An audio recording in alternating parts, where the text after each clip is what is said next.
Hello, welcome to Jason the Old Millennial. I am Jason, and welcome to another live stream and another album exchange. This is album exchange number 4 for our group here. Yeah, hold it 4. I just pull out 4. What do we do when we get to 11? I don't know, but you have to grab your big toe or something. I don't know. Anyways, I'm joined here again by Adam from What the Gym up above me. I got Bryer from Bryer Music Showcase, which is up there somewhere. Okay. And we got Nick from Townsend 505. Let's see if I can hit it. All right. Come together. We got 4 albums that we picked for each member to listen to and review. And I don't know about you, but like I listened to these albums like a couple months ago, and I had to listen to it again today to remind myself. I don't know if you guys had to do the same. Yeah.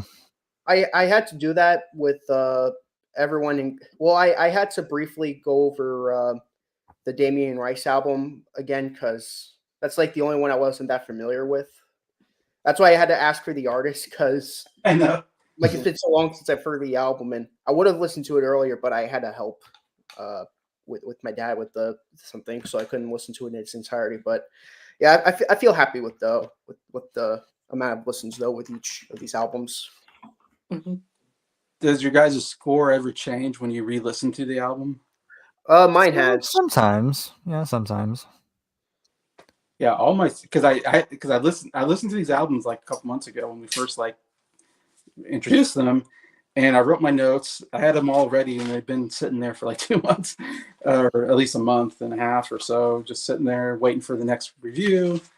And so I already had my notes, and so today I'm like, oh, I gotta listen to all these albums again, refresh my memory. And as I listened to it, I was like, you know what? I bumped like almost I pretty much bumped all the scores up a half a point because I was like, or more, because I was like, you know what? These albums are actually better than I remember them being. So that's kind of nice. I don't know, something about not listening to the album, and then you listen to it with new ears. Yeah. Yeah, it's true. Something changes. I don't know what it is, but it shows a great variety as well. Yeah, we have when I was listening today, that's why I texted. I was like, wow, we got a variety. As I'm listening to each album, I'm like, wow, these are all have way different sounds. Especially I went from Bryer's to Nick's, and I was like, holy cow, this is like completely different. Yeah, very different. But anyways, so 4 albums. So our order is Adam, Bryer, me, then Nick. And so without ado, I guess we'll get to the first album. So Adam, you want to introduce your album and why you brought it and what you think about it? Okay. Well, it's the 9th studio album by this artist. He's known for the genre of reggae, and that's Bob Marley. Bob Marley and the Wailers.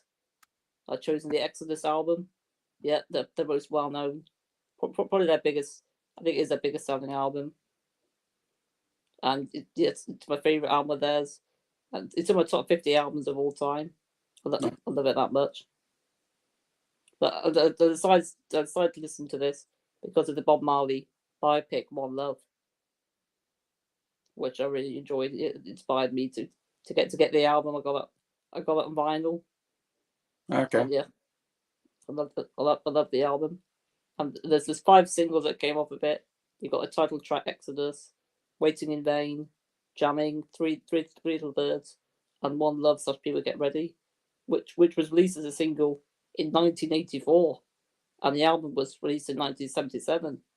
So it's crazy. It was 7 years later it was released as a single. Okay. Yeah, I found that pretty weird. But yeah, I'll give my thoughts on the album. So I think side 2 is excellent, but I like side 2 of the album even more. But I'll briefly go through side 1. So it starts with Natural Mystic, which I think is a really great opener. And then it goes into so much things to say, which I think is fantastic. I think it's one of the more underrated songs on the album. Then you've got Guiltiness, which is it's my least favorite song on the album. However, I still do really like it. Then you've got The Heathen, which I think is really great. And then of course you end the first side with the title track, Exodus, the longest song on the album. I think it's fantastic, although it probably could be shortened by a couple of minutes. But it's side two that makes me really love the album. I think every song on it's a 10 out of 10. You start off with Jamming, which is one of my favorite Bob Marley songs. Waiting in Vain's probably my favorite, most underrated Bob Marley song. Then you got Turn Your Lights Down Low, which I think is fantastic. Three Little Birds and One Love. Such people get ready. Are probably the two most well-known songs on the album, and they back to back finish the album. So I'll give a top three tracks on the album. So these are all hits of the album. So my number 3 is Jamming, my number 2 is Three Little Birds, and my number 1 is One Love. Such people get ready, which is one of my favorite Bob Marley songs. And I'll give the album, as in my top 50 albums of all time. It's my 31st favorite album of all time. I'm going to give it a 9.75. Oh wow. Yeah. Wow, good score. It is. Mm. All right, Bryer, give your thoughts. Okay. All right. So of course, growing up, you hear Bob Marley's name every once in a while. Like most people, he's like when you think of reggae, he's like the first guy you think of. Yeah. Oh, And so this is actually the first album of his. Definitely. Yeah. There we go. But yeah, this is like the first time actually sitting down to listen to a full album, because I knew songs before this. My older brother actually likes a little bit of Bob Marley. He likes some of his tracks. So actually some of the songs that he likes are on this album. So there's that. And yeah, so going into the album, I will say I didn't know what to expect, because I will say reggae is not like a go-to genre. Like it's not very often I'm like in a reggae mood, but when listening to this album, listening to how Bob Marley does it, there's something different. There's something different about it that kind of gets my attention a bit more. So going to the tracks, of course, you have Natural Mystic. I think it's a pretty good opening song. Kind of sets the mood pretty well. Got some nice keyboard spikes in the mix here, and got, of course, this is going to go through the whole album. But the thing I always respect about reggae is there's always a very tight groove between the bass and the drums. It's a very tight groove, which is really nice. Definitely keeps everything moving. And yeah, and then going back to the track, there's some good guitar licks in there, some horns as well. So overall, very cool vibe. Then you have the next song, So Much Things to Say, kind of a more upbeat type of song. But again, I really like the keyboard melody. Really, the keyboard really does a lot of the melodic work on here, which I appreciate. Again, good bass, again, good positive vibe. Guiltiness, again, cool horns, backing vocals on here. It's actually pretty nice. Nice tone changes in the chorus. And again, the keyboards is kind of carrying the sound. Heathen, I think it's a cool song. The guitar is a bit more prominent in that one. Again, really great groove in that one too. Then you have the title track, which is the longest song on here, which again, very, very solid song as well. Great backing vocals. Again, the horns and the groove, very well done. Let's see, is that I actually don't mind the length of it, honestly. I thought it was kind of cool, because towards the end it kind of picks up a bit more. It gets a bit more faster pace, which I think was very nicely implemented. So overall, side 1 very good. Then side 2, you have a lot more the more heavy hitters. Of course, you have Jamming, which is a song I already knew going into this album, and that's a great song. That's a classic. Has a great bounce to it, which I like a lot. But then you have some songs like Waiting in Vain. I think that's a really good vibe as well. Good electric piano, good drum fills in this one, and great textures with the guitar. Then Turn Your Lights Down Low. I think that's a very nice kind of song. Very pleasant sounding, kind of cruises along. You're like, oh, this feels very nice. I like this. I like the tone that they're going for with this one. And then the album closes out with the big heavy hitters with Three Little Birds and One Love. Three Little Birds, again, very good song.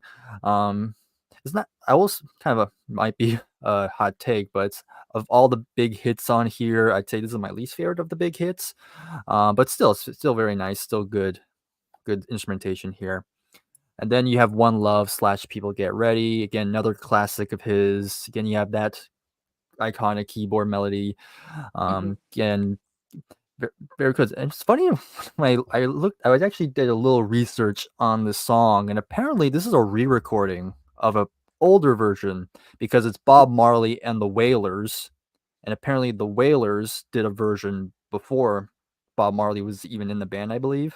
So it's kind of interesting. I haven't heard the original, so I couldn't compare it, but regardless, still a very great song. Another positive vibe, kind of sums up Bob Marley's message of spreading peace and love and stuff like that. And yeah, it just sums Bob Marley up pretty much how most people associate him with. So that's a great song. So overall, I was very surprised. Because I was kind of expecting to be kind of like, oh, I'll like this, but it's not really something I'll go back to. But after giving it a couple listens, I'll be like, you know what? I'm actually open to checking out more about Marley. Actually, I think this is a really good introduction to him and his work, and maybe there's other stuff that I might like. So going to I'll do a top 5 for me. So at number 5, I have Natural Mystic. Number 4, Waiting in Vain. Number 3, Jamming. Number 2, Exodus. And then number 1, going with the cliche choice, One Love, People Get Ready. And for a rating, I'm going to give this a 9.5. I think this is pretty good. Yeah, I really enjoyed this one. So yeah, overall, very pleasantly surprised with this one. Oh gosh, I'm afraid my score is going to bring us down when I get to me. Yeah, I only knew 2 songs coming into this, which helps the album, that you have Jammin' and One Love on here. Those to me are, I don't know if there's any bigger songs. That seems like 2 big songs from Bob Marley. Maybe there's other Little Birds is like his big hit. I've never heard this song before. Okay. You never heard that song? No, this is news. You guys go 3 hits. I only know 2 songs on this album. So yeah, that's news to me, that Three Little Birds is like a hit song, I guess, or whatever. So yeah, and I think I'm familiar with Jammin' and One Love because of commercials. I swear I've heard both songs on a commercial somewhere along the line. So it's like, I don't know if I've heard the song on the radio in its entirety. I think I've just instinctively I've heard the song growing up because it's been on commercials somewhere. It's been somewhere in a movie or something. And so yeah, when you hear it, you go, oh yeah, this song. Yeah, this is something. This is nice.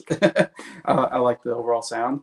Besides that, I don't know a lot about Bob Marley. I don't listen to Bob Marley. I don't listen to reggae. Reggae is not my style personally. And so it's interesting going into this. When I first went into this album, I really was not into it. And I think a lot of it is just because the songs kind of sound the same. And it's just the same kind of, and the way reggae seems to work, and I'm not a reggae expert, so I'm trying to, as I'm listening, it just feels like you get a beat and then you just stick with it for the whole song. It's just bang it, and that's the whole song. Is bang it. It never changes. It's just bump, bump. It just has the same thing. And I'm like, I wish they would change it up a little bit. But that's probably what reggae is. You probably like, all right, we're gonna get a little groove going, and we're just gonna stick with it, and we're gonna have the singer kind of, he's kind of gonna carry the song with his voice. And that's kind of the way it seems like Bob Marley probably does it. Is what my take is. But there's some nice female backing vocals on songs, which is nice to hear that. I always enjoy hearing that as well. And of course, Bob Marley sounds really good, I think, overall. Good voice for this, obviously. And I would say if you're a reggae fan, this is probably a great album. I would say if that's your style, I can understand this is like your album. But listening to it today actually bumped it up. I actually kind of enjoyed it more today for some reason. I don't know. I was listening and I go, some of these songs are actually kind of nice. I think what I like is there's some kind of positive vibe to the songs. And I don't know if that's just what reggae is. It just has this like bump, just like this nice beat to it that just, I don't know, it just makes you like happy kind of has like a happy kind of feeling to it, which I kind of like, and and there's some nice easiness to it that, it doesn't seem like it's depressing at all. It just seems, for the most part, pretty upbeat, So I kind of like that. So I kind of enjoyed it more today, listening to it. I'm glad I gave it another chance because I was going to give it a really bad score, but then my score jumped up a little bit, just from Good. so it's not too bad. But yeah, Natural Mystic, yeah, it was okay. Like at first I thought it was boring, but then again I was like, it's not bad, I guess. So Much Thing to Say, I thought it was actually quite good. Listening today, again, love the backing vocals. I thought it has a real nice positive feeling to it, so I actually quite enjoyed it. Guiltiness, The Heathen, Exodus, wasn't really into these songs. Couldn't really get into them personally. Jammin', yeah, man, Jammin'. Hope you're jamming too. I mean, man, what a great catchy tune. You're like, yeah, I'm It's probably the jamming. catchiest song on the album. Oh, yeah, yeah, so yeah, definitely the catchiest stuff on here. I don't feel like it changes though. It just seems like it's repeating the same thing over and over again. But you're like, that's pretty good. It's just them jamming. Just jamming. All right, we do anything else? We're jamming, I guess. But yeah, it's a nice, upbeat, catchy song. Wedding in Vain, yeah, I thought it was actually pretty nice. I thought vocally great, nice, easy song. Kind of enjoying it when I was listening today.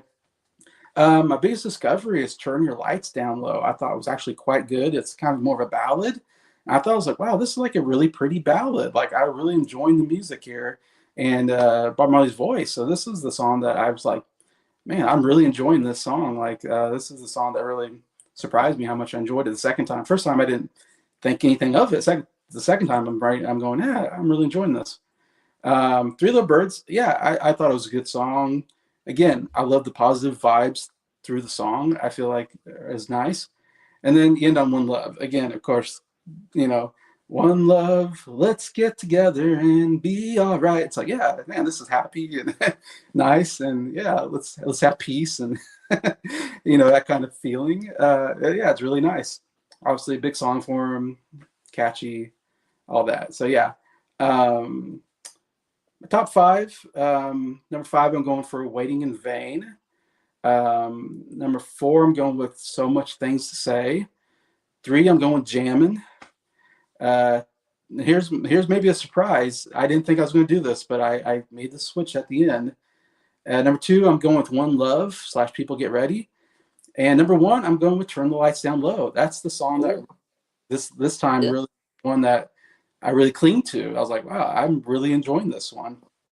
It's kind of my surprise song, my hot take, maybe. I don't know. Score overall, I'm giving it a 7 out of 10. So sorry, it's a little bit lower than you guys. I didn't love it. There's some good stuff here, though. I was expecting you to give it a 5 out of 10. My original score was a 5, and I bumped up to a 7 just because I listened to it and was like, you know what? This is actually not bad. Okay, now for my thoughts. Yep. I love this album. I think this is a great album. Having that said, I do like another album I've heard from him called Kaya. I prefer that album. But this album is still amazing. Of course, it has 3 big songs on it. Of course, Jamming. You guys already said all the hits. Gonna be honest, never cared for Jamming. It's an okay song for me. Yeah. Exodus song goes on way too long, in my opinion. But the rest of the album, though, is amazing. Funny enough, Adam said he prefers the second side of the album. I actually prefer the first side of the album. Natural Mystic is amazing. Guiltiness, that's like my third favorite song on the album. I love that song. The Heathen, I thought was really enjoyable. Side 2, I think the last 2 songs are the best 2 songs on side 2, but besides that, I think side 2 isn't as good. Three Little Birds, though, that's like one of my all-time favorite songs. Every little thing is gonna be all right. I'm shocked Jason never heard that song before this album. This is like one of my all-time favorite songs, and it's like one of the biggest songs for him. If not, probably his biggest song on the radio. If you're listening to reggae radio, sorry. I feel like I've only heard him in commercials. That's my feeling. I think it appeared in Shrek 2. Oh, really? Yeah. Yeah. Oh, okay. I also love One Love. One Love. That's like my second favorite song on the album. Yeah. That's the song that was in Shrek 2. One Love. Oh, okay. Yeah. Yeah. Yeah. Great album. I'm going to give it a 9.5 out of 10. I want to give it a 10, but those two songs, Exodus and Jamming, back to back. And I did give it originally a 10, but then after listening to it again, I'm like, yeah, I'll lower it to a 9.5. But my top five, though, number 5, Natural Mystic. Love that song. Number 4, The Heathen. Number 3, Guiltiness. Number 2, One Love. And number 1, Three Little Birds.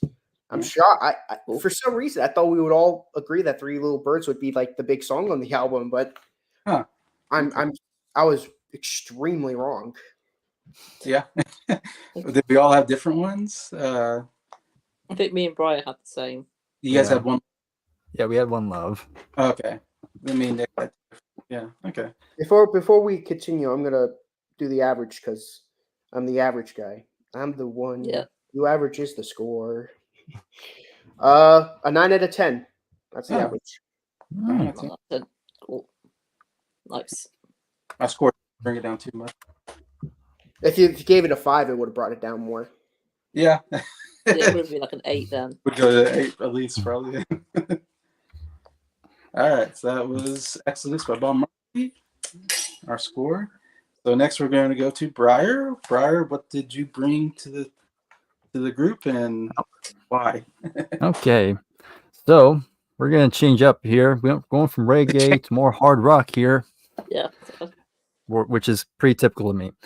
Anyhow, so this is their 8th studio album. Came out June 22nd, 1981, and the band's Blue Oyster Cult, and it's their album Fire of Unknown Origin. So this is like their second album going into the 80s. You know, they started in the early 70s, but this is so they've been around for a while at this point. Of course, prior to this, they had the big hits "Don't Fear the Reaper," which is big for them. But after that, they kind of went through a period where their album sales started to dwindle. They weren't really selling as much as they were before, and so after 2 albums with disappointing sales, they kind of came to this album with a different approach, decided to incorporate a lot more more like commercial sounding sounds to this one, a lot more keyboards, more synthesins were used here. And funny enough, most of these songs were originally supposed to be on a soundtrack for a movie. And the movie is an animated film. It was called Heavy Metal. I've seen clips of it. Heard of it. But yeah, Really? you don't need to watch it. You're not missing much. But yeah, so funny enough, most of the songs didn't make it into the movie except for one, which I'll get to later. But yeah, so let me see anything else. This is their highest charting album. This got to number 24 in the US and 29 in the UK. And this is the last album with the classic lineup. Here, got 5 members here. You have Eric Bloom on lead vocals for the most part. Then you have Buck Dharma on lead guitar and vocals. And then you have Alan Lanier on keyboards. And then you have the Bouchard brothers, Joe and Albert, on bass and drums, respectively. So there is that. And I pretty much chose this album because I wanted to get Blue Oyster Cult some more love here. And this is kind of like I kind of see this as a bit more of a nice introduction to them because it has some commercial elements to this one, but it still has some heavy moments because, early on they were more on that more heavier hard rock side, but here's a more commercial, more polished version of it.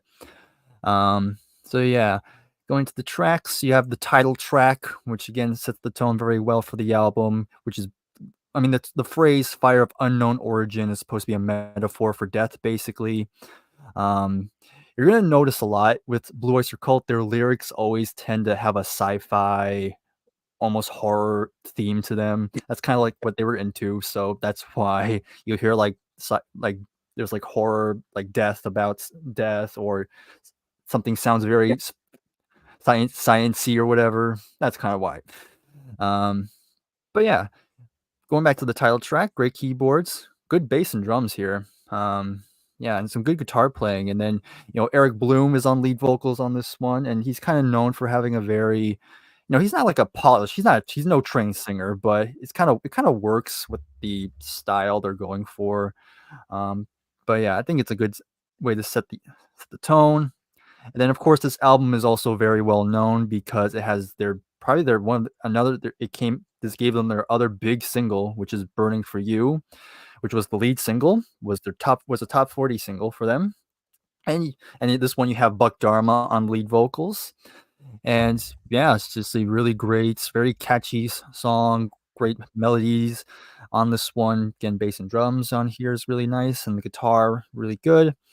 And yeah, it's no wonder this was a big hit because it was because it just kind of matched well with that 80s more radio friendly rock sound at the time. So yeah, great song. And then you have Veteran of the Psychic Wars, which was, hold on a second, I think I wrote my notes wrong, but okay. No, I'm right. Yeah, I'm just making sure. So apparently this song in particular, no, this song was kind of meant to be on the heavy metal soundtrack, but for some reason they didn't allow it. I don't know why. But there's that. Again, you have Eric Bloom on vocals again. This one definitely has a more different vibe than the rest of the tracks. Kind of is them trying to make something a bit more epic sounding. The sound of the keyboard sounds a bit bigger than it is, and there's sounds like something that could be strings in the back. I don't know if that was also keyboards or not, but again, it's just musically wise, it's very different, but I think it's still very cool. Then you have Soul Survivor, which again has another pretty good memorable chorus to that one. Soul Survivor, that whole thing. And basically it's supposed to be about a soul survivor who survived like an apocalyptic war or something. Sports.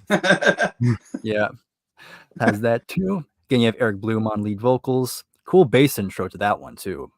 Yeah, I'm surprised that what surprised me when re-listening to this album again is that I didn't realize there's so many, like the bass got a chance to shine a bit more than usual. You don't really get much with, especially with Blue Oyster Cult. I don't really picture them that bass heavy, but this album in particular, they really up the bass a bit more. They kind of, I don't know if they pull the volume up on him, but still, I appreciate it, as you know. Okay, anyhow, then we have Heavy Metal, the Black and the Silver, which again, from what I gathered, was also meant to be was written for the Heavy Metal movie, but again, didn't make it, which is kind of ironic. But they kept it anyway.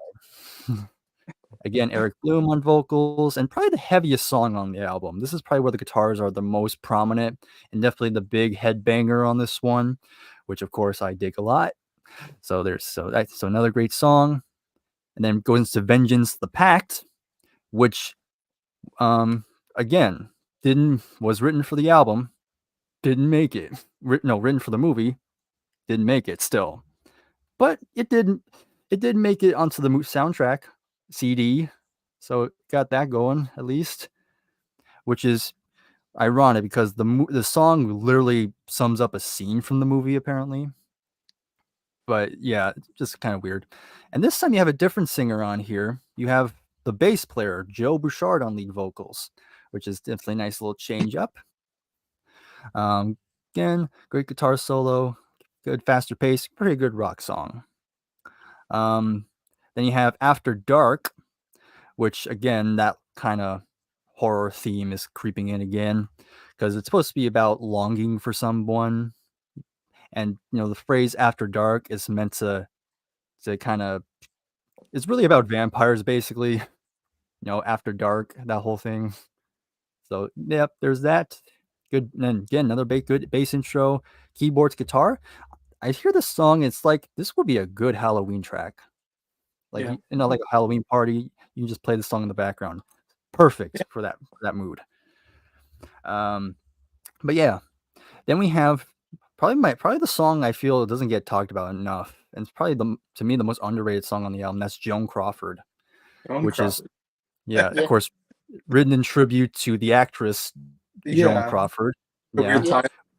Oh, yeah, God. yeah. So again, she was a famous actress, and then later on in life, she became a horror actress, which kind Ah, of fits the whole horror theme again.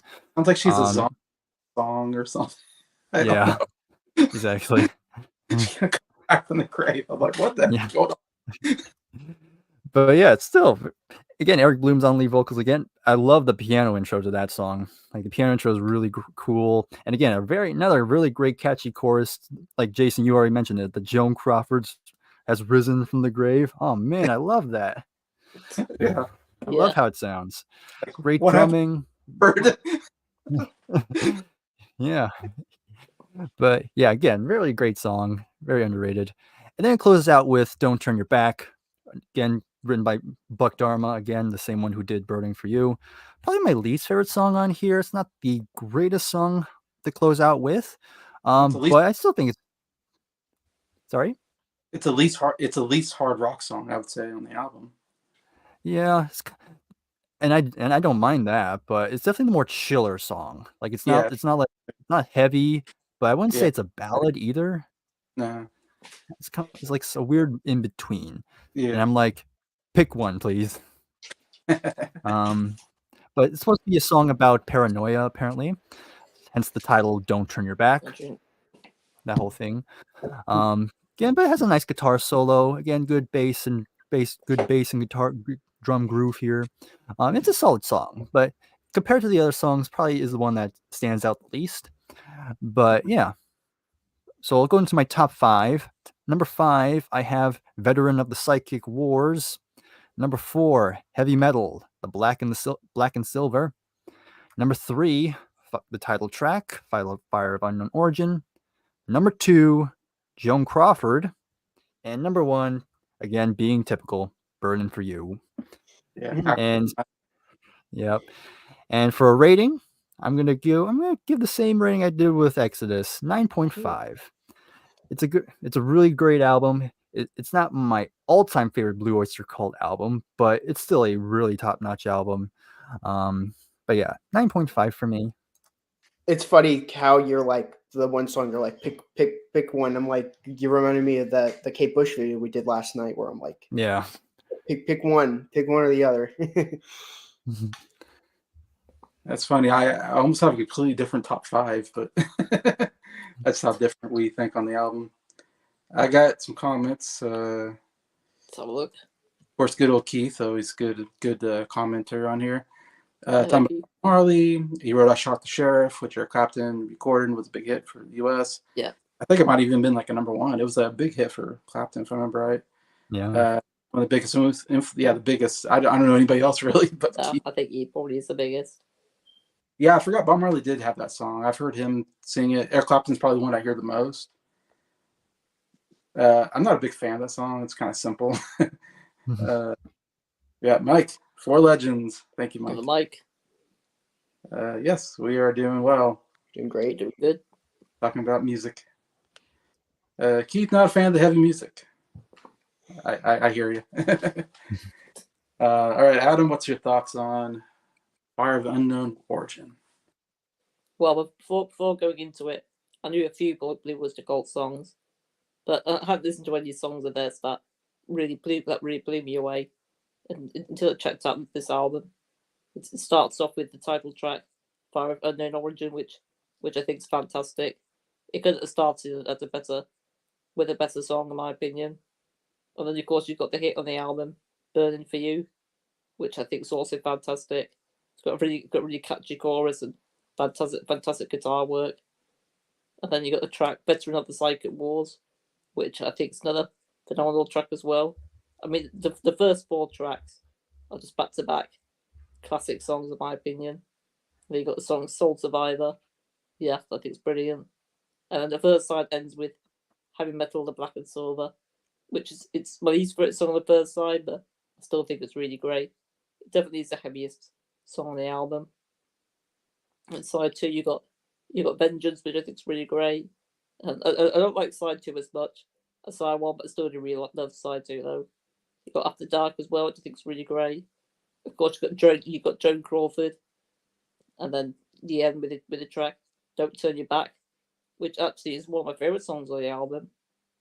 I'm surprised you had it as your least favorite, Bryer. I know. When Bryer said that, I'm like, oh no, we're gonna disagree on this.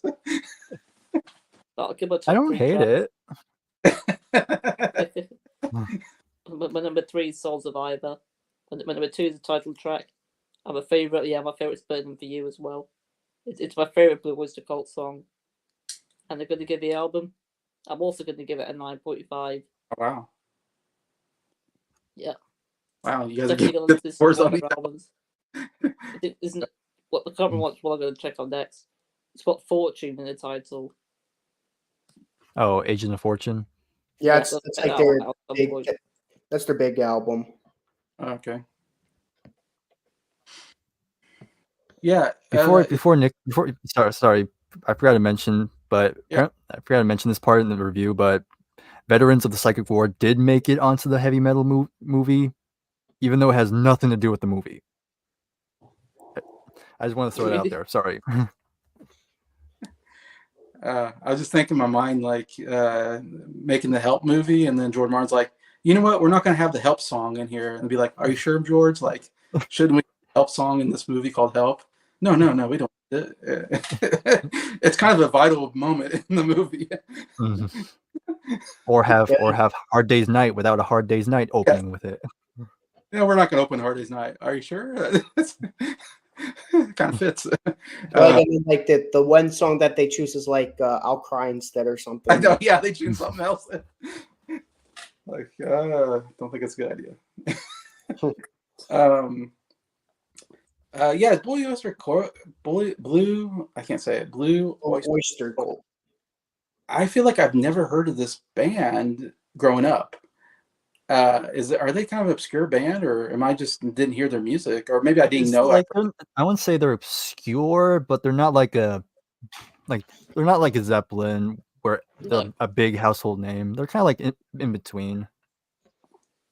Yeah, like I never heard of this band until Saturday Night Live did the "I Need More Cowbell" sketch, and they had Blue Oyster Cult, which I remember watching that sketch and I'm like, who's Blue Oyster Cult? Like this, I thought it was a made up band. I didn't know it was a real band.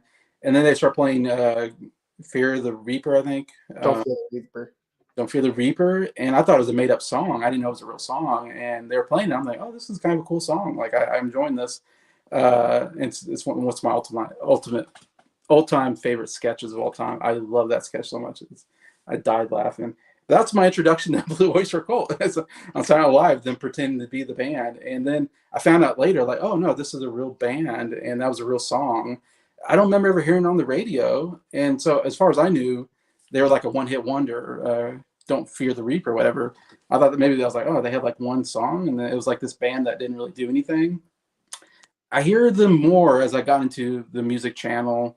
I started the music channel, and I've talked to other people. I hear more people talk about them. So I'm like, okay, so they're kind of a known band, I guess. But I guess they didn't have a lot of big hits maybe or something, or I don't know. Wasn't marketed as well. Anyway, so I was just saying so this is all new to me kind of in a sense, except for the one song. I didn't know that was a Blue Oyster Cult song until I heard it. I was like, oh, I know that song. I've heard it on the radio. So I evidently I knew a song I didn't know was Blue Oyster Cult until you introduced this album. And I was like, oh, okay, that's they got a hit song there. Yeah, it's like an 80s rock. I mean, it's part of the 80s, like kind of heavy rock band, I guess, is what the sound is overall. Not necessarily my style, I would say, that I go to. 80s rock, probably one of the least known styles that I listen to and all that. Yeah, so listening to the first time, I was not really into it that much. I think just because I wasn't into the overall sound of the music, wasn't quite my kind of music. But listening to it again today, I kind of was enjoying it. I find myself going, you know what? There's some catchy songs here. The guitar playing's actually pretty catchy. I like some of the guitar stuff that's going on here. I don't know if this is my hot take. I feel like the weak point is the lead singer. I don't know if I like his vocals that much. Not terrible, but yet he grows on you. Yeah, I think it got better as I listened to the album. I was like, okay, it's not too bad. But I don't know why. At first, I was like, it felt like he was not as good as like what you hear Black Sabbath, or I don't know, take any band, Freddie Mercury. It doesn't have that kind of lead singer that just blows you away. No, yeah, no, That he's not that type of singer. Yeah, so that was my only take. Was like, I feel like the vocals could be better, maybe. I don't know. But anyways, yeah, going into it, yeah, Fire Unknown Origin, it was okay. Like this time, first I didn't care for it. This time I was like, yeah, it's not too bad, I guess. Burn for You, man, that song is awesome. That rocks. Yeah. And I've heard that song on the radio and didn't think much about it until I heard it again. I was like, wow, this song's really good. Like, and I didn't know it. I was like, wow, I didn't know this was like a Blue Oyster Cult song. And now I'm like, this is definitely the best song I've heard from them. I think it's even better than Don't Fear the Reaper, which I thought was actually a pretty good song as well. Yeah, that guitar at the beginning is so good. Oh, I love that guitar. And just old instrumentation is really great. And then that chorus, I'm burning for you. Oh my gosh, so catchy. Yeah, the overall production is so good on this. Like I said, the instruments, of course, the scene, everything. Yeah, this is like, I wish they did more of this. I'm like, man, just keep doing this kind of stuff. This is good stuff. Veteran of the Second Wars, I thought was okay. Didn't really write anything about it. Soul Survivor, I thought this was a great song too. This is another one I thought this should be like a hit song on the radio. You're telling me, I'm guessing it's not. You didn't say No, anything, it wasn't. oh my gosh! And when they go to Soul Survivor, I'm like, yeah, I was singing along. I was listening today, going Soul. It's like I didn't even know the song very well, but I'm like Soul Survivor. Like, oh my gosh, what a great chorus! Super catchy. Another just excellent rock song on here. Heavy Metal, Black and Silver, another I thought really good song on here. I thought really catchy. Again, good guitar work. Yeah, I thought one strong songs on here. Yeah, Vengeance, again, okay. Wasn't really into it. Like After Dark was my least favorite. I didn't really get into that song too much. Joan Crawford, very interesting song. It starts with this very long piano intro, and it's almost like, I don't know, this classic piano or something. It's just weird, does not fit. And then all of a sudden, after this classic piano thing goes on, all of a sudden the boom, it hits you with the rest of the music, which was kind of cool, and kind of picks up, really picks up. Because at first I'm like, what is the song going to be? And then it picks up, and I'm like, okay, it sounds like okay. But then once I get to that chorus, I love that chorus. Joan Crawford, something up from the grave, and I'm like, oh my gosh, like this is cool. Like, Yeah. I'm thinking, poor Joan Crawford, what happened? Are you dead? Like, I hope she's not alive. To hearing the song, like, what happened? Because I know she was an actress from the 30s, 40s period, Oscar-winning actress from the 40s, I believe. Anyway, so yeah, I thought that I'm glad you said that was an underrated song. I kind of agree. I thought this was actually one of my favorite on the album. It was just so cool. And Don't Turn Your Back, another song that I really like on the album. I think I liked it because it was different. It wasn't as heavy, so I kind of liked the more non-heaviness of it, more my style, I guess, overall. So I kind of like, I really enjoyed this. Anyway, so yeah, so I kind of came away much more positive. I upped my score up on it. Solid 80s rock album now, I think. Number 5, I'm going with Heavy Metal, the Black and Silver. Number 4, I'm going with Don't Turn Your Back. Number 3, Joan Crawford. Number 2, Soul Survivor. And third time in a row, Burn for You, number 1, obviously. All right. All right, So, our top 5 weren't too different. yeah, you didn't have Soul Survivor, I don't think, on yours, which I'm like, yeah, it got number 6. It barely missed my top 5. Good. But anyways, yeah. Overall, I'm giving it 8 out of 10. Nice. Cool. What do I think of the album? Well, I will say I've heard all their albums up until this point. I'm big Blue Oyster Cult fan, I'd say. My favorite album is probably, I forgot the name of the album, but the album that came after Agents of Fortune with Godzilla. Oh, Spectre. Spectre. I like Spectre. Yeah, that's my favorite personally, but yeah. Funny, Godzilla came on right after I listened to the album. Spotify went right to Godzilla. Oh, there you go. I love Godzilla. That song. That song versus King Kong song. Good song battle. Going back to this album though, love this album. This is my second favorite album from them. I like this a lot more than Agents of Fortune, even though Agents of Fortune has that big hit on it. Don't Fear the Reaper. Okay. Yeah, this is such a great album. Fire of Unknown Origin, great album opener. sets the mood for the album pretty well. I love the song "Burning for You." You know, that 1-2 punch on the album was like, it's gonna be a great album when you open with those two songs on the album. Veteran of the Psychic Wars, I enjoyed a lot. It made my top 5. Soul Survivor, I'm sorry guys, it is my least favorite song on the album. Oh man, Really? I was surprised. I thought I had a good chorus, but rocks. it just ended up being my least favorite on the album. Okay. Heavy Metal, Black and Silver, my second least favorite on the album. That also surprised me. Vengeance, great song. I enjoyed that one. That made my top 5. After Dark is pretty good, and Joan Crawford, best song on the album. Oh, okay.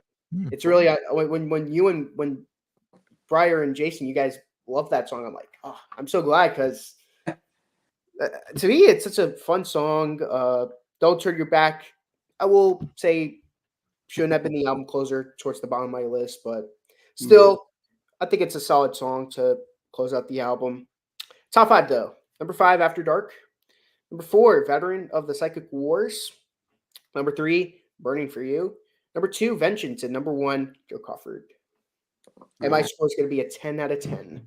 It's an amazing album. I think this is such an underrated album. I don't think people talk about it enough. I'm glad Bryer brought this album to my attention because I would have never heard it.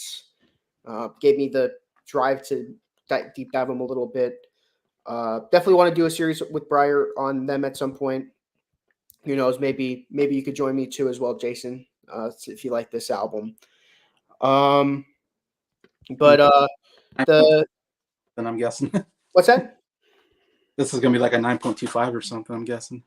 Yes, it's gonna be a 9.25.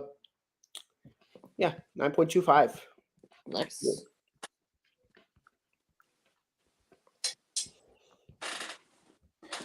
All right. Wow. I thought I was being nice, giving it an 8, and I'm just way lowballing everything.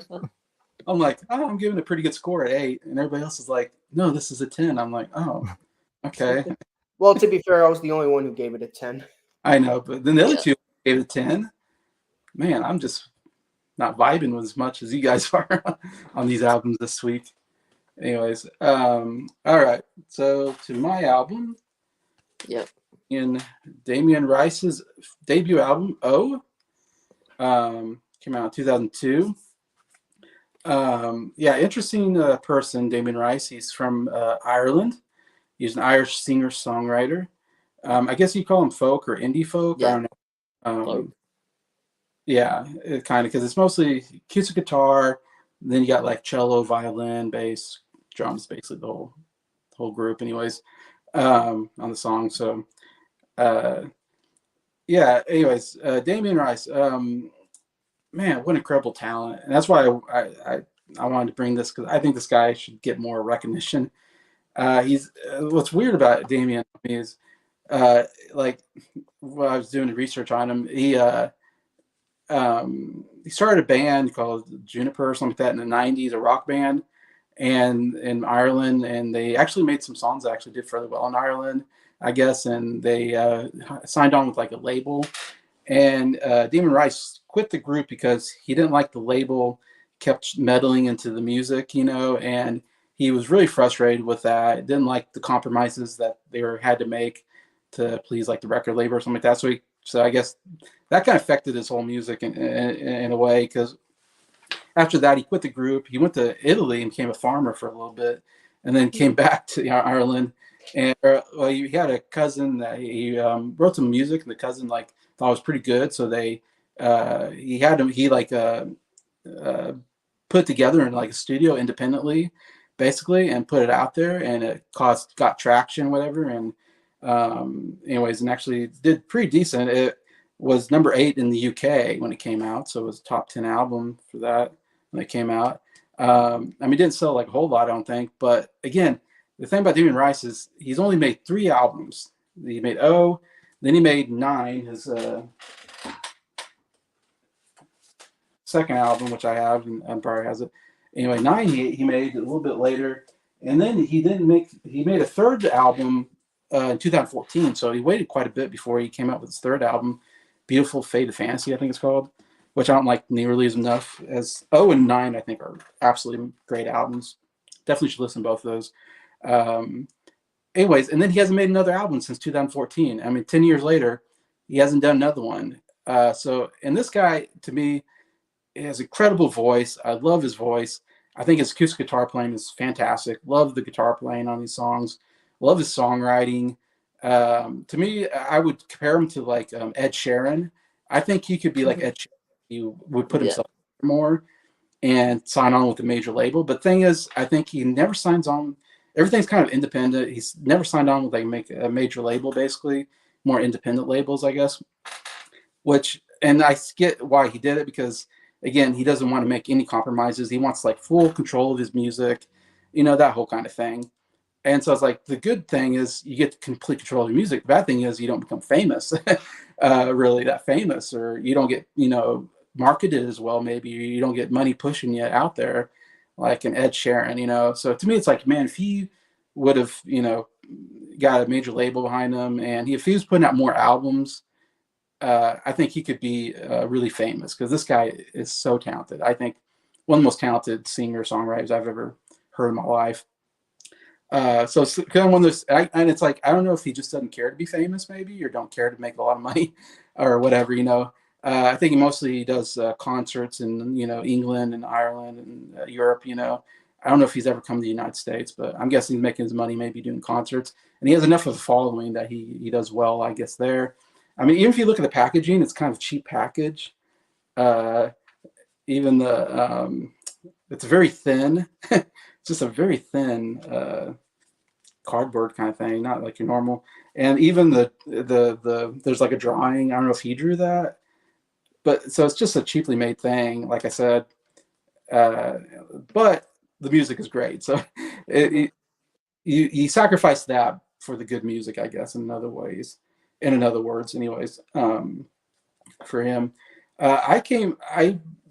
his music isn't on the radio. Like, he's not a mainstream artist at all, which is why I want to bring him to the group, because I want more people to listen to him, because I think he needs more exposure, in a sense, in my opinion. Because I think when I discovered him, I was blown away, and I was like, this guy is one of the greatest I've ever heard. And it's like, how have I not heard this guy before? And I noticed him because of a movie called Closer that came out in 2004. It starred Natalie Portman and like Julia Roberts, Jude Law, and it was nominated for some Oscars, including Best Supporting Actress for Natalie Portman. So I rented the movie, probably at Blockbuster back in that day. I think we still have Blockbuster. So I went and rented the movie, and it wasn't a particularly great movie, but I watched it because it was like nominated anyways.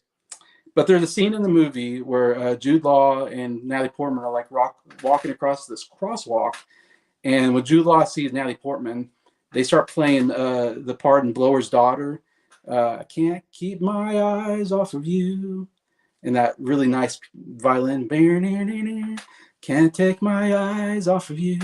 Anyways, that song comes on, and you see Natalie Portman like walking in slow motion, and like Natalie Portman's like, really good looking. So it's this great song where like this guy sees this girl, and and everything slows down, and he hears this really beautiful song. And I watched the movie, and I was like, wow, that song is amazing. Like, what is this song? Like, I've never heard the song. Anyway, so I had to look it up, and it's like, oh, it's called Blower's Daughter by Damien Rice. I'm like, never heard Damien Rice. Didn't know any of this. And back in that day, I had to go on iTunes. And at that time, you can go on iTunes, you can click on a song, and you get like a 30-second sample, decide whether you want to buy it or not. So I went and found he had an album called O, and I was like, oh, this is where Blower's Daughter is. And so then I started listening to the other samples of the other songs, and I was like, wow, this sounds good, this sounds good, this sounds good. So I ended up buying the whole album, and like back then I had my iPod. So I put it on my iPod, and man, I listened the heck out of that album on my iPod. Man, I love this album. It's just absolutely fantastic. And so that's kind of where I got onto this. And then I, of course, listened to 9. And then I remember Beautiful Fate of Fantasy came out later. Listened to that. I wish this guy put out more stuff. I think he's amazing. But yeah, get into the album itself. That's kind of my introduction to Damon Rice. That's why I wanted to bring him. I'm really excited to hear what you guys think of him because I'm really high on this guy now. But yeah, start with Delicate. Delicate. Oh my gosh, so amazing. That guitar, I love that acoustic guitar at the beginning. Love how the writing. He goes from "We Should Kiss" and some other place and all this, and then it goes to "We should find a place, make out" or something like that, and then later on he says make something about making love. So I love how it kind of crescendos from kissing, making out, making love. It's like, oh, what a good writing style, how it crescendos that way. But then that chorus is so good. Um, uh, and then at the very end, he really belts it out. Like that's what makes the song. Is at the very end, oh why? And he's like, really, man, he's really going for it. I'm like, oh my gosh, this guy's voice is so good. Love the crescendo. Love the orchestra music behind it, the violin and cello. Sounds so beautiful. Anyways, really amazing song. Volcano. Oh my gosh, this song's so cool. I hope Bryer enjoys the bass because I thought the bass was so cool in the song. I kind of carried the song and the violin. Like I love the sound of that violin and that bass and the drums. Oh, so cool. And I don't know, it's just a cool sounding song. And I love, again, Lisa Hannigan. She sings on a lot of these songs with him. And I love her voice with Damien. It sounds great. And like this song at the very end, they go, I kissed your mouth, anyways. And she's like singing something. He's singing like, you're still too young. What I am to you. You're still too young. I don't know. Oh my gosh. The back and forth between the two voices.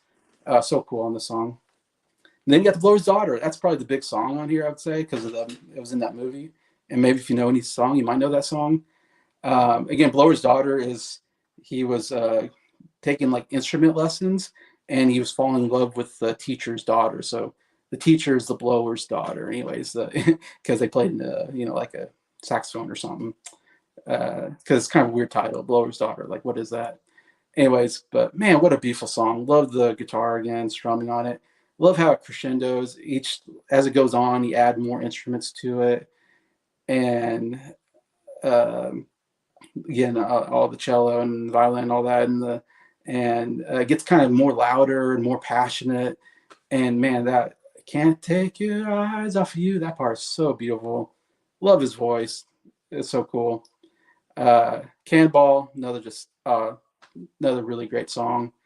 Older Chess, another song I absolutely love. Again, love the guitar playing, the picking on it. Love how he's like painting this picture of like this. I almost feel like he's painting a picture of this Irish town or something. He talks about the older gents sit on the fence with the cap in hand, feeling grand, seeing how their city's changed. I love that imagery there. And then talks about kids running around kind of, and then the mother's trying to wash their faces or something. We lost our graces. Daddy lost at the races too many times. Oh my gosh, like I love that rhyming, and it kind of gives you a picture of this family and all that. Love how that all is. And then again, the chorus is so good. He talks about time, it's only time on my mind. So the whole song's about, I think, passing by and all this. And I love Lisa Hannigan coming in again, combining the two voices on the chorus. Oh, sounds so great. And then she even sings at the very end. It's just her singing. So I thought that was really cool. Plus, again, all the cello and the violin. Oh, sounds so great with the song.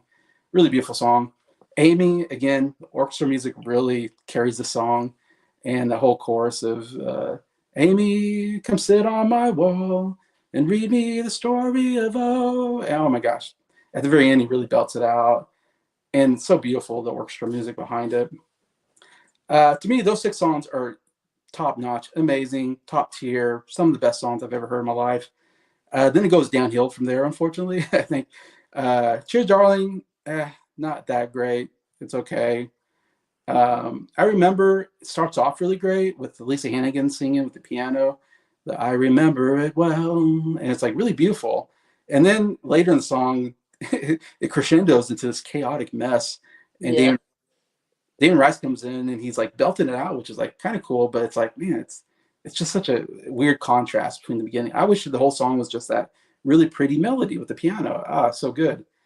And then you get the nice song, Eskimo, and it's like, I don't know what to say about the song. It's like, it starts off great. The Eskimo song part is great. And I've got a Eskimo friend, and it's like, oh, that's cool. Like, and then you get this opera singer, and I'm like, oh, this is kind of cool. I like this opera singer belting it out. Like, oh, and then all of a sudden it goes silent for a little bit, and then all of a sudden they start like another song, and you're like, well, what's going on here?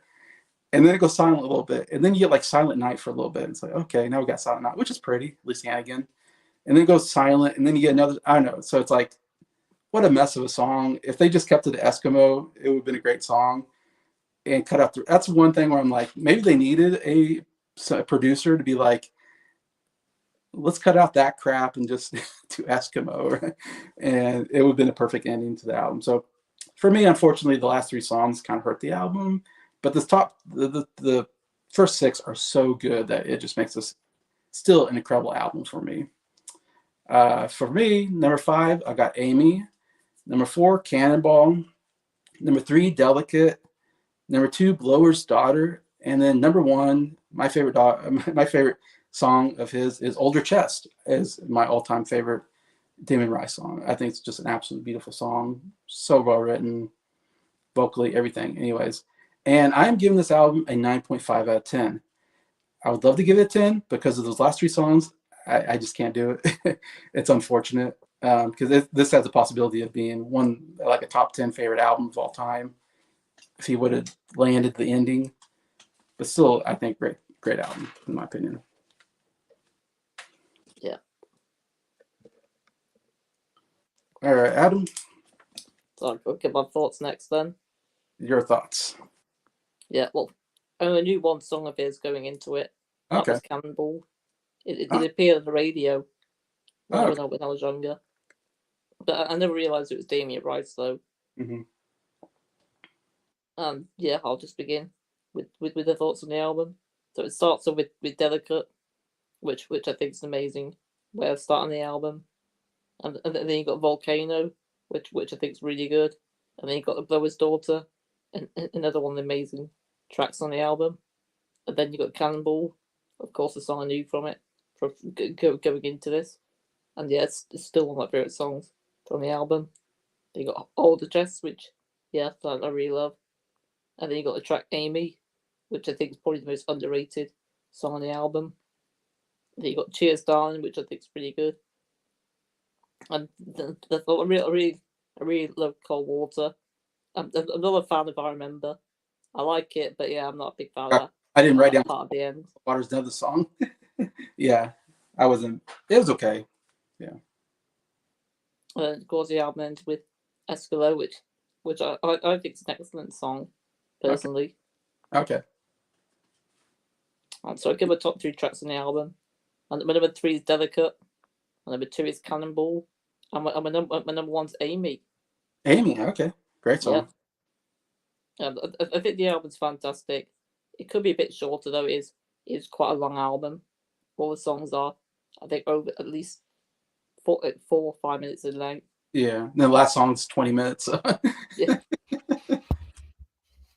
But I'm going to give the album a 9 out of 10. All right. All right, Bryer, what's your thoughts? Okay, my thought now. All right, so of course I did know Damien Rice because Jason brought him up. It's actually the reason why I bought this first, his second album, 9. And I remember liking it. I thought I enjoyed quite a bit. But I hadn't heard his debut yet till now. And you know what? I'm just gonna be upfront. I'm gonna pull a Jason. When I first heard it, I didn't care for it. But on the next listen, it boosted up a bit more. All right. So, of course, I mean, I will say Damien does have a nice voice. I do like his voice quite a bit. Going to the tracks, starts with Delicate, Really nice song. Kind of sets the tone very well with this one. Again, you can kind of hear, kind of really does a good job like painting the picture with his voice. You can hear like an emptiness or sadness in that Yeah. vocal, which is pretty cool. Throughout the whole album, the acoustic guitar playing is very good. I have nothing bad to say about that. And it's just got the steady beats with some strings. And vocally, he does get more intense towards the end, which I appreciate. Then we have Volcano, another song I actually really liked. Has more of a groove to it. You have more strings, more violin in the mix, which is nice. Good bass playing. I did hear the bass playing on that track. And the and of course you have Lisa Hannigan, which is funny enough. I actually knew her before, but it wasn't from her music though. From any of this, it was she actually because I've recently referenced Steven Universe a lot recently for some reason, and she actually voices a character in that show. And she does sing. She does sing a bit in the show. So that's kind of like how I knew of her. But yeah, that's kind of a weird connection there. And yeah, it's kind of nice. Which character did you play? Blue Diamond. Yeah, that was her. What That's is this? cool. Steven Universe. It's a cartoon. I was like, what is this? I don't know. Steven Universe. I've not Yeah, it's a seen it cart. for years. Yeah, it was a cartoon on Cartoon Network. Oh, okay. That was like my favorite cartoon back in the day. Okay. Yeah. Okay, moving on. Okay, we have The Blower's Daughter. Yeah, another good song. And again, Lisa again on backing vocal on the vocals here. Very nice touch, good string arrangements, great, even a little electric guitar. I'm like, yay, get some electric guitar in here finally. I like that. It brightens up near the end. It's a good song. I will say, I do think the I Can't Take My Eyes section, I think that goes a bit too long. By the Yeah. time, yeah, it gets to the point where I'm like, okay, I get it. Can we move on, please? He does repeat that quite a bit. Yeah. Yeah, but still, it's a nice song. Cannonball. Yeah. You've been Cannonball, yeah. Mm-hmm. Cannonball has a nice guitar melody, which is very nice. Yeah, very nice, very good. Has a good melody that carries the track. Very nice. Older Chess, I thought that was okay. This one didn't do much for me. Again, it's kind of back to that acoustic, just the acoustic guitar thing. Not a whole lot. Again, you have Lisa here again, which is nice, but overall was kind of a decent track. And it's going to be my big critique of this album. It gets to the point where I like acoustic music, but after a while it starts to get old for me. Like I'm Really? kind of wishing there's something more. Okay. Yeah, so there's that. It picks up again with Amy. That was another really good song. I like the chord progression on that one. I'm a sucker for songs in a minor key, so I like that. And good strings on this one too, and a little bass on this one too, which is nice. Yeah, good song. And yeah, that was the first 6 songs. And yeah, I'm glad Jason says he's not into the songs after that, because yeah, that's just when the album tanks for me as well. Yeah. Yeah, cheers, darling. It starts with a clarinet. Again, this is where my issues start to creep in. Like it's a slow ballad. It's got some piano, a bit jazzier, and a little drums. But again, it's a bit too slow for my liking, so kind of drags on a bit more.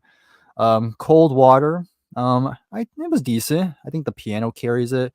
Nice, but again, another slow ballad to me doesn't stand out too much. This is a song I'm going to forget about. I Remember, next step, starts with Lisa. Yeah, so starting out on a good note. But again, musically, it's kind of dull. Kind of found it kind of dull. The song's called I Remember, and I'm like, I forgot already. But I did write down the second half gets a little bit better. It's a bit heavier. So Sounds like the opposite. That's when it gets bad. Yeah. At least something happened.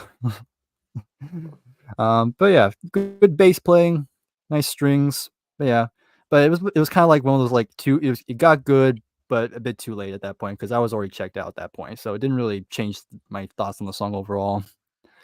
And then you have Eskimo, which yeah, why does it need to be this long? I don't know. My big theory on that is that you know how like in the 90s and early 2000s Yeah, they do like the whole hidden track thing, I'm which assuming yeah, I'm here's not a the fan thing of that trope. here's the thing though, I don't think Eskimo is 23 minutes long. I just don't think they had a title for the hidden track. So for me, I listen to Eskimo until the silence happens, and that's to me when the song ends.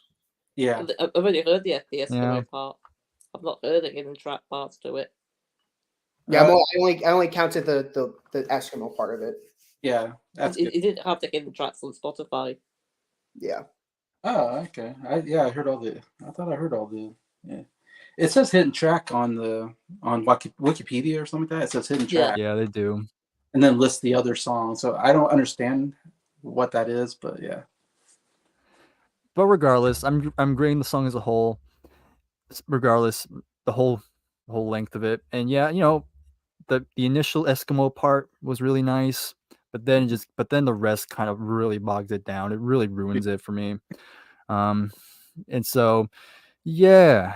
So overall, I like this album. I don't hate it. There's some good moments here, good songs, and the vocals were pretty nice. But again, like I said before, after a while, it starts to get a bit samey. It's kind of a bit. I'm just hoping. I'm just the whole time I'm thinking about. Okay, is this gonna speed up? Are we gonna go out with a bang here? But it just kind of stays in its lane, which I respect that. That's kind of Yeah. what it's meant to do, and I have nothing against it. But for me personally, it's not really my type of stuff. Um, Okay. so top 5 songs. Top 5 songs. I have The Blower's Daughter, still made the top 5. Number 4, Delicate. Number 3, Cannonball. Number 2, Volcano. And number 1, Amy. Oh, so we both got Amy. And Yeah, nice. yeah. And then for a score, it's going to sound a bit harsh. I'm going to give it a 7.5. Okay. Okay. But What score did Adam give it again? 9. Yeah, 9. What are you gonna say, Bryer? Sorry, I sort of interrupted. no, that was about it. Yeah, 7.5. Okay. I'm sorry, Jason. I'm kind of in the same boat as Bryer. To me, this is just an okay album. I'm gonna be really honest. When I first heard this album, like this album's terrible. I kind of feel like you might not like it. I don't know why. It's a 2000. You don't listen to music from this. It's not that it's newer. It's just the music's very slow and very like it's like kind of like the stuff that you normally wouldn't like on an album. Like it reminds me if like Queen made a whole album of My Melancholy Blues, but take out what made My Melancholy Blues so good from that album. That's to me how I thought of it when I first heard it. I'm like just a bunch of slow songs. Then I listened to it again, and I'm like, okay, it's slightly better. I don't think it's a masterpiece by any means, but I thought it was an okay album. Going straight to the track listing, Delicate, what a boring album opener. It's such a boring. I'm like, is this really like when I heard? I'm like, is this gonna be the album? And then I was proven right. Volcano, I thought it was okay. It's not terrible. It's not really that amazing. The Blower's Daughter, kind of same thing on that one. Cannonball, though, I love that song. That's like to me the best song on the album. To me, that's like the big that and like 2 other songs really stood out to me. That was one of them. Older Chest, I love that song actually. I think that's one of my favorites on the album. I think that's another standout on me for me. Then you get to the second half.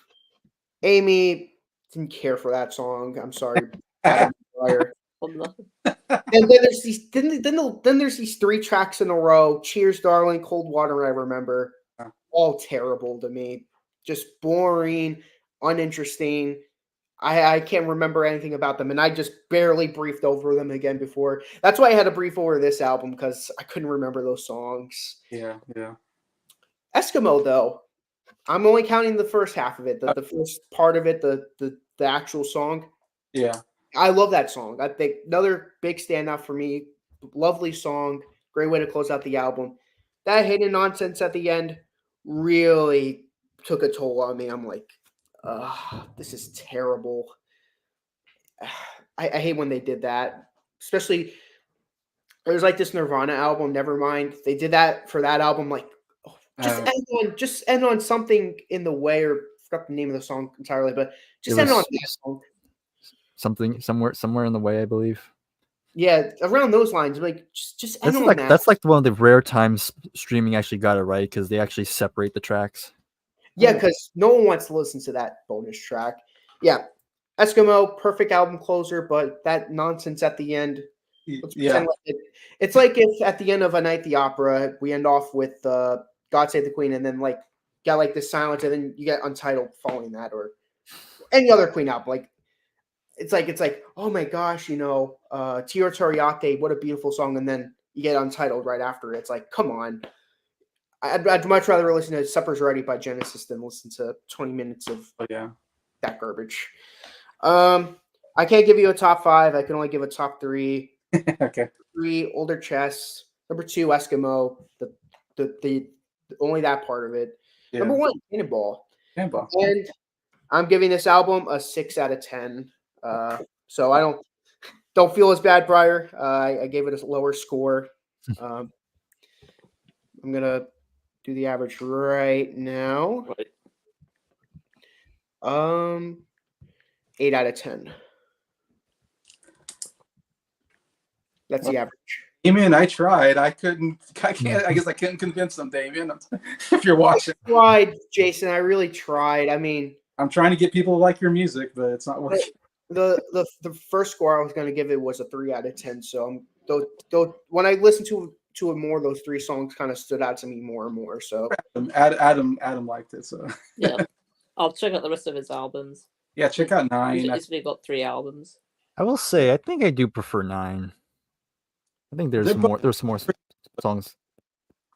If you don't like O, you might not like 9. If you like O, you'll like 9. I guess is what I would say. I actually like 9 more, so I might check out 9. Check out 9, I guess. It's got some good stuff as well. Boy, I don't know what to say. I'm kind of a little surprised, I guess. I should be surprised, maybe. I guess it's just, I don't know why. This album spoke to me. That's just, sometimes it happens. An album speaks to you. Well, we all have those albums where one of us really likes it, and, trying to think of an album that I really like. He says, very few music artists succeed after 100% control of their music. If any do, my suggestion, sometimes you need to compromise. I agree. You kind of have to, probably.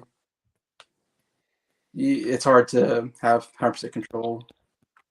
Blower's Daughter, beautiful song. I agree. Love that song. Maybe he has another income. I don't know how he makes money. More albums to review. Concerts. I don't know. He's not making them on album sales because he only has 3 albums. And I don't know what else to do. Anyways, all right. So last we got Nick. What did you bring? Okay. So this album is by a band I find to be very, very underrated, and that's going to be Poco, and that's going to be Picking Up the Pieces. From 1969. So you might be wondering, hey Nick, what brought your attention to that group, Poco? And, well, I'm a big Buffalo Springfield fan. If you haven't guessed already, go over my channel. Me, Bryer, and Jason, we did a series on them. Love Buffalo Springfield. I love their folk country sound, especially Richie Fiore. I love his vocals, and I'm like, that they have to have done more with Richie Fiore, and they can't have just did Buffalo Springfield and just did nothing after. And I looked up if he was in a band after, and funny enough, I was correct.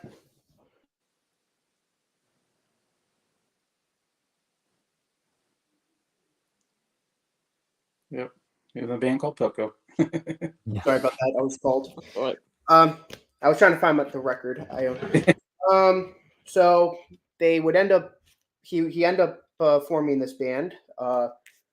Can't think of the guy who sung on that terrible song from the third album, but he also was in this band. Thank goodness he didn't sing any He songs. didn't sing. Else it would have brought the album score down for me. Oh yeah. Yeah, I listened to it, and just like Jason with Damien Rice, this album spoke to me right away. I'm like, whoa, this has like a lot of the traits from Buffalo Springfield I really liked, and of course it leans more towards the country side of things than folk. There are folk country songs, but more country than it is folk, I would say. Yeah, There are folk country there are folk moments on Yeah. here. Go right into the track list. Forward right into What a Day. Great album opener. Nobody's Fool. Really good song. They would end up re-recording it for a medley for their second album. I know Bryer would know about that because he heard the second album as well. Not as good on the second album. I much prefer this one. Calico Lady. What a fun song that is. I think that's a great song. First Love. Another one of my favorites. Make Me Smile. Beautiful song.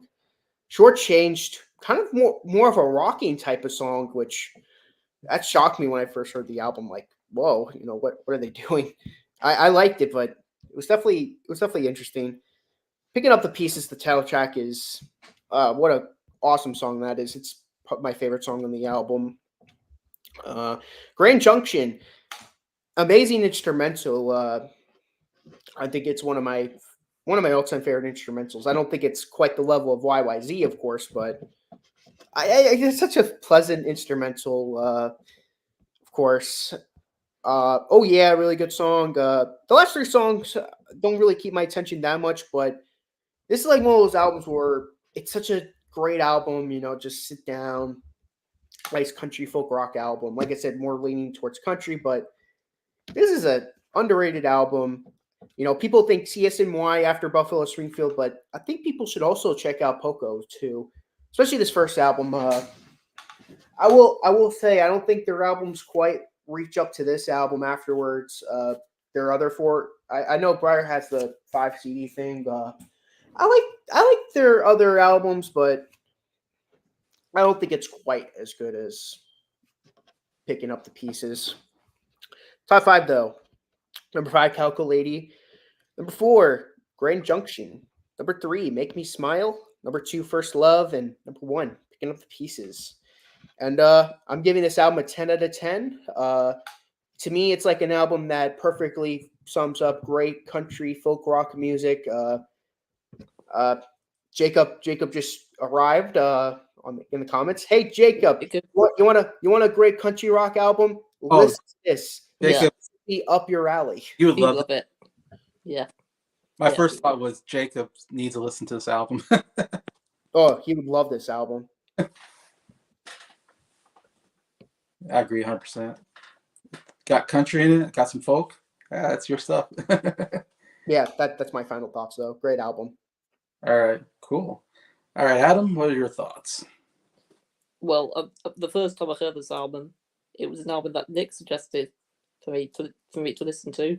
Oh, okay. And yeah, I think it's excellent. You start off with Forward, slash What a Day, which I think's really excellent. Nobody's Fool's great. Calico Ladies is a phenomenal track, followed by First Love, another phenomenal song on the album. Make Me Smile's really good. Short Change's really good. The title track's excellent. Grand Junction. I'm not the biggest fan of instrumentals. I like this one, but it was my least favorite track on the album. Oh yeah, I think it's really good. Just in case it happens, yes indeed. It's really great. Tomorrow, I think it's brilliant. It's actually my favorite song on the album. And it ends with Consequently So Long, which I think is a really great album opener. So I get to my top 3 tracks. My number 3 is Calico Lady. My number 2 is First Love, and I've already mentioned. And then 1, that's Tomorrow, which is one of my favorite country rock songs. Yeah. And I'm going to give the album A 9 out of 10. 9. All right. Yeah.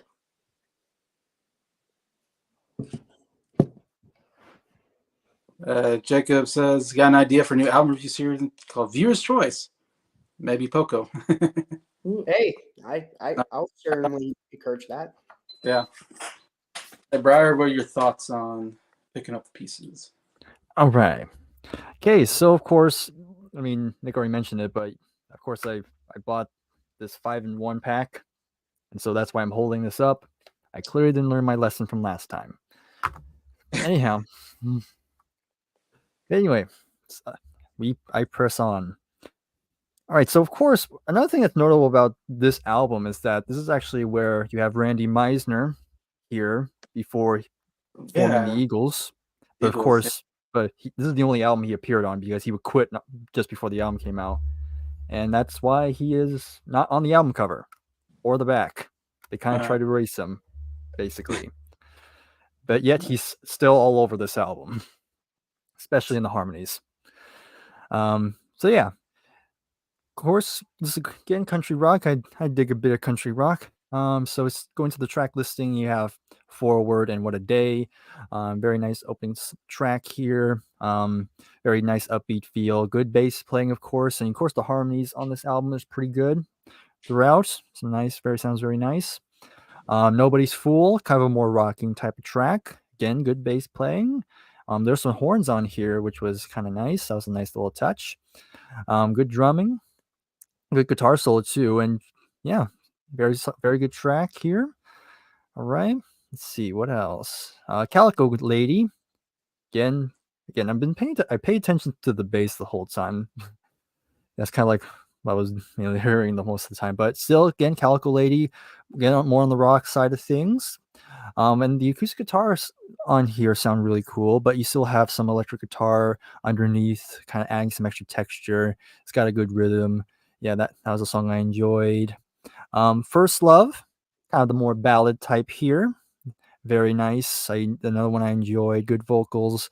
Nice steady beats. Yeah, very good.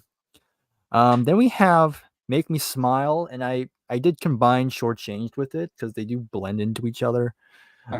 So I kind of listen to them as one track, and honestly, it kind of works good as one track because you have a nice, good mixture. Because Make Me Smile, again, more upbeat track, good guitar playing, and again, you have Randy's backing vocals here. And then you go to the Short Change, which kind of follows up on that rock sound. And again, the drumming kicks up a bit more. Good. Again, the guitars get more involved. Yeah, together, I think it's a great highlight here. Pick Up the Pieces. Again, going into that country sound, which, I'm hit or miss when it comes to that, to like more of the country thing. But there's still some nice harmonies. But overall, it was kind of more by the numbers. Didn't really stand out too much. Then you have Grand Junction, which is the instrumental. Next. Okay, and then we have Oh Yeah. Yeah, Oh Yeah. Again, Yeah. another slower yeah. track. Yeah, Oh Yeah. Which is better? Well, actually, I'm not going to answer that because I already know the answer. I was going to say which was better, Oh Yeah or Yeah, and I just answered my own question. Yeah. But good slide guitar playing. That was like the big highlight, hearing the slide guitars. I do like a good slide guitar in there. It's got a great melody, and I love the chorus. I think it picks up really well on the chorus. So that was another highlight there. Then you have the last few songs here. Kind of not. I mean, actually, no, that's a lie. There was one of the songs is pretty good. That was actually a highlight. But before that, we have Just in Case It Happens. Again, more of that typical country that didn't really stand out too much. Tomorrow was pretty good though. I did like Tomorrow a lot. That was another highlight. Again, kind of that slower country vibe, which is kind of more up my alley. And you even have some horns on here with some strings. Then I close out with Consequently So Long. Again, it's a decent closing song, but again, didn't really stand out for me. But yeah, overall, very pleasant album. I came out of this very, very, very impressed. I don't quite love it because again, there's sometimes the country gets a bit too much at times, but I think there's some good playing and the harmonies were really good. And again, the bass playing from Randy, very top notch, very good. So overall, I'm gonna give this an 8.5. Very solid album. 4.5. Did you give your top 5 or 3? Or... I don't think he did. Oh, I didn't. Oh, sorry. Okay, I was like, did I miss that? Oh yeah. Okay, so number 5 I have Tomorrow. Number 4, Oh Yeah. Number 3, Calico Lady. Number 2, First Love. And number 1, again, I combine them, Make Me Smile / Shortchanged. Okay. Nice. All right, now I'm done. Okay. Well, I'm gonna kind of piggyback off of Bryer. I kind of had a lot of same feelings, actually. I think kind of summed up my feelings as well on this. Yeah, Poco. I think I've heard the name. So I've heard about what's his name, Richie. Richie Fury. Yeah. Richie Fury. When Buffalo Springfield broke up, he went and created this band Poco. I kind of heard about that, but never got into their music because, again, it's a band I've never heard of. Never heard of any of this music on the radio. It was never a commercially successful band and all that. And they're more country, which I'm not a country fan for the most part, so it's not necessarily down my aisle. But the good thing about this album, I mean, it's to me, the first half reminds me of Buffalo Springfield. It has a Buffalo Springfield sound, in my opinion. It has a folk rock / country feel to it that even Buffalo Springfield had a little bit of a country feel to it as well at times. So to me, when I listened to that first half, I thought this could be the next Buffalo Springfield song. Album. I'm like, if they didn't break up and these songs were on the next one, I would be like, this is another great Buffalo Springfield album. I wish they would have stayed together longer. Oh, if they would have had like the members of Poco and like the members of CSMY, they all like formed together for like this big super group and like had all the best songs from Deja Vu and the debut and the best songs from this album. Yeah. Oh wow. We're talking like the greatest album of all time for me. Greatest album of all time. Top 10 album for me, yeah. Yeah, that's what I love about the first half is like, man, this is like so down my alley as far as like kind of more of a folk rock sound to it, I guess. Second half though to me was more country, and so I didn't like the second half of this album as much because there's a little too much country in it and not enough of the folk rock kind of feel to it. So it's like first half great, second half not as big a fan. That's fair. Yeah. I was kind of expecting that, to be honest. I'm like, I know Jason's gonna love the first half. That's why I'm like, Jason's gonna love that first half. Second half, not sure. Yeah, that was my feeling when I was first listening to it. I was like, oh my gosh, is this gonna be a 10 album? And then the second half started. I was like, oh no, it's not. It's gonna go down a little bit more. But I mean, it seemed like it had potential. For me, that the first song Forward, I love how this song starts really beautiful, and then it goes. It's a short song. It's the intro to the second song. So to me, I put these two songs as like one song. / What a Day. Like Bryer was talking about the other thing. I was like, I thought these two songs is almost like one song because I love how Forward really transitions so well into What a Day, and I love when What a Day starts. And it's very upbeat. I mean, I love that. It goes from kind of the soft song to this very like upbeat song, or this very slow song to upbeat. Works so well. Kind of really love that transition there. And What a Day, love the song. Really great pop song. Love the harmonies, love the energy. It just hits you, and it just, man. Again, it's like, it's a very positive song. It's like, oh, I woke up, what a day. It's a great day today. I was like, oh my gosh, like this is like this one song like you need to listen to every morning when you wake up. Like, oh, today's gonna be a good day. Yeah, I loved it. Nobody's Fool. Again, thought it was a great song. Love the harmonies. Some keyboard playing was great. Guitar playing. Again, I love the energy in these songs. Beginning this album are so good. Really upbeat songs. Guitar playing is really cool because it's like acoustic guitar playing, but they're doing a lot of bends and they're playing it like electric guitar almost. I'm like, wow, they're like really going to town on these acoustic guitars. They're playing like leads and stuff, and I'm like, they're really doing a great job on the acoustic guitar playing. Yeah, Calico Lady again. Yeah, I really like the song. Another good one. Again, it's kind of a good rock number is what I wrote. Love the guitar solo here. Overall vocals great. Again, the best thing about this album, I think, are the harmonies, and that's why I said like it reminds me of Buffalo Springfield because I love Buffalo Springfield for the harmonies. So that's why I felt like this sounds like another Buffalo Springfield because of those harmonies. I just love it. Um, and then you go into First Love. Oh my gosh, what a great ballad! I love it. It's a little slower, but man, it's a really good ballad. I love a good ballad. Again, harmony's amazing and all that. Yeah, I thought it was a really good song. Yeah, Make Me Smile, another great song. Really enjoyed it. Again, another upbeat song, harmonies. Has a little bit of a country edge to it, but didn't mind it. It still was great. Short Change, I thought was okay. I wasn't as into that one. I didn't think about it as one song either. That's interesting that you said that. I guess it does transition into each other, but yeah, it's a fine song. And then we get to now we're getting kind of the second half of the album. Uh, that first album is almost like perfect. That's like a perfect side one. And then we get to Pick Up the Pieces. Actually quite like this song. It's one of the few songs I really liked on the second side. Yeah, You I was hoping you were gonna like that one. Yeah, even though it's very country, it still was nice, and the harmonies and everything was still nice. So it's still a really good song. Then after that, Grand Junction, didn't really care for it. It's instrumental. Don't really care for those usually. Then like, oh yeah, just in case it happens, yes indeed. Tomorrow, I wasn't into these songs. A little too country for me is what I wrote down.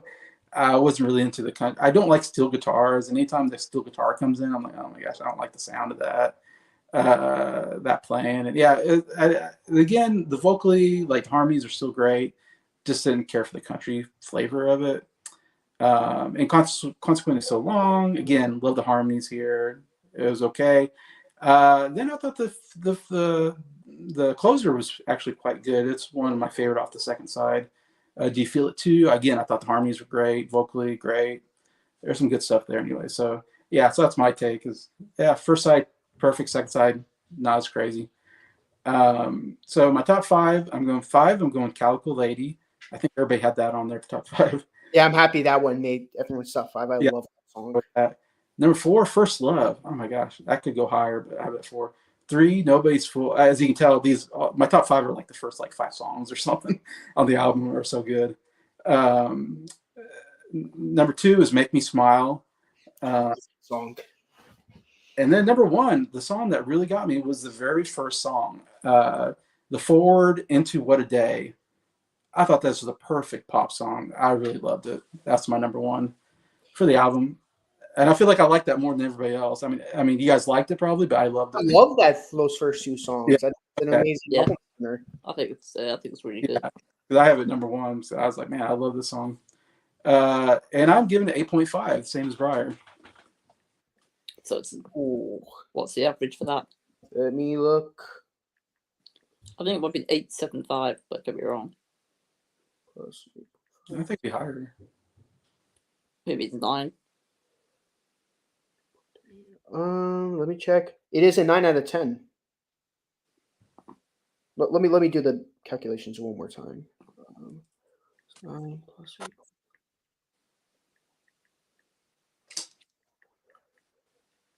That's 9 out of 10.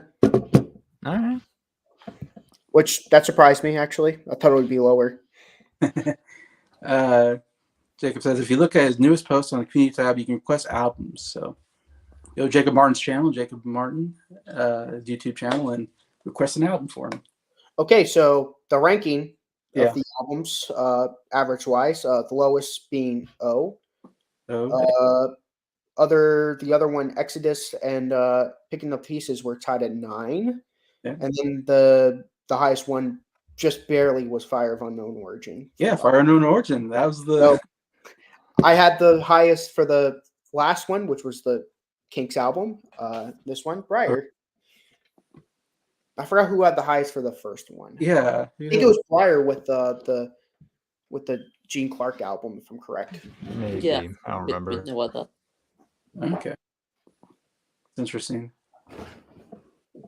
Wow. Yeah, you guys gave such a high score in that. I mean, I give it an okay score at 8, but Like I wasn't loving it as much as you guys, but he still got the high score out of all four, even with my 8. That's interesting. Yeah, if Jason didn't give Exodus a 7 out of 10, I think Adams would have been the highest. Do you guys know what your next? Yeah, if I next would could, be? if I could have bumped mine up, I would have. Yeah. I have 3 options, but I'll let you guys give yours first. Adam, do you have a? Well, it's going to be listened to after this, and it's an album that I think we'll all love, and it's the Roger Daltrey self-titled debut. Okay. Oh, okay. Okay. It's not on Spotify. You have to find it on YouTube. Funny enough, one of my options was a Daltrey album, but I'm gonna take that off now as an option. It's fun on YouTube. Okay. But Alright. so far, it's my favorite solo Who album. Yeah, you listened to all the solo ones, didn't you? Not yet, just Oh, okay. the debut. Oh, okay. All 4 members. Oh, you listened to debut of all 4. That's it. Okay. Yeah.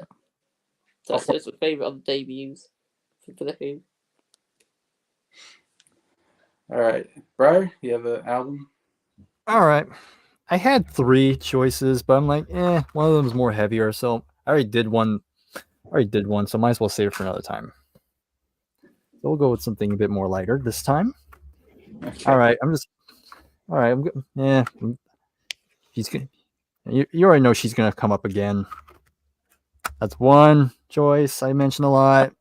Yeah. Yeah. Or So we can try something new. or if you want, we can try this one. This is more recently. This was from last month's City Hall. We have Ambrosia with I was thinking 180. I was like, I hope he says Ambrosia because I was like, that's a Yeah, band. 'cause- yeah, I know because I know you commented on that on my last City Hall that you were interested in checking out Ambrosia. Yeah, I'm They interested. played like little clips of a couple of their big songs. So this one has their big songs, Biggest Part of Me. That was a big hit for them. Yeah. Let's do that one then. All right, I'm fine. Okay, One yeah. day. I was gonna pick her, but I know Jason wouldn't want to review that one. I never heard of Ambrosia. It's funny. I was thinking in my brain, I was thinking, I hope he says Ambrosia. He did. I was like, yeah. I never heard of them. I hadn't heard of it until he brought it up, and then he played some songs. I was like, these songs are great. Like, I'm enjoying what I'm hearing. Yeah, it's up my alley, anyways. Yeah. I'm going rock. Hopefully, that's better for you guys. I tried to bring you the indie folk. It didn't work as well. But this is a Christian rock band called Switchfoot, and this album is called The Beautiful Letdown. Yeah, That's one that Jason sent me. I bought this album for Adam. Yeah. So he has this album as well. besides Adam, you guys great got one. to send me links to those albums on the group chat because I gotta so I can find them. Yeah, well, I think after this we'll put it on the group chat so we all see it. This came out, I think, around 2002, 2003, because I was like a freshman in college when this came out. Anyways, yeah, so we got some rock. This is pretty good rock. I mean, it's not heavy rock, but very upbeat music. Hopefully you enjoy that. All right, what's it called again? What's the name of the album? The Beautiful Letdown. Okay. Okay, well, Bryer looks that up. Here's my 3 options. First option, Ring of Fire by Johnny Cash. The best of Johnny Cash. Me and Jacob's favorite Johnny Cash album so far in our Johnny Cash series. Second option, Sonny and Cher. In Case You're in Love. I want some people to. I need our group to get familiar with some Sonny and Cher albums. Yeah, I haven't heard any of theirs. Okay. And then lastly, I was gonna do a Daltrey solo album, but Pete Townsend, who came first. So I'll let you guys decide. Maybe we should do the Sonny and Cher one. I vote for Sonny. Yeah, I'm Yeah. good with Sonny and Cher. Hey, Sonny Cher it is. So In Case You're in Love, which this has the big hit, The Beat Goes On. Oh, sweet. All right, what's it called again? One more time. In Case You're in Love by Okay. Sonny Cher. Where's And, that? it also has a really good version of Groovy Kind of Love. Okay. Yeah. How Yeah, many I knew tracks are on the album? I knew the Phil Collins version. Hello, I'm Jacob Martin, and I prove Ring of Fire. Yeah. How Sadly, many tracks are on In Case You're in Love? Let me check. Because I know there are bonus tracks. The last song on the album is Cheryl's Going Home. All right, 12 songs. 12 songs, right? All right, I'm kind of liking these choices. Yeah. I'm kind of And then we interested. go with different genres again. Oh yeah, this one's like more pop. It's like more pop music. Mine. Bryer's It's kind of more pop rock. got like I 70s. suppose mine's a bit pop rock as well. I got more rock and More Christian rock, yeah. Yeah, I got Christian rock and Adam. I don't know, rock, I guess. It's got a lot of ballads on it. Oh, okay, sweet. Alright. All right, well, that's the video for today. Thank you to my guests, Nick, Adam, and Bryer. Really enjoyed doing. It's been fun. Mm. Yeah. Go on. As Wait. always. Enjoy talking about these albums, even when you really downgrade my albums. That's fine. Hey, give me a break. I gave Renaissance a 10 out of 10 when you brought it on. Yeah. I was probably the only one who really loved that Association album. I know. But enjoy you guys having on, and we discuss this music. Get to discover new music is always really fun. Anyway, so thanks you guys, and thanks everybody in the chat. Keith, especially, great job chatting, commenting. Of course, Jacob, nice to hear you there, and Mike, just briefly, comes in. He does know music that well, so I doubt he would stay around to listen to us. But thank you, anybody. Comment. What do you think about these albums? You've heard them. Love to hear anybody's thoughts. Besides that, from all of us, have a good. What's today? It's a weekend, right? Yeah. So have a good weekend. Yeah. We'll Peace out. Bye.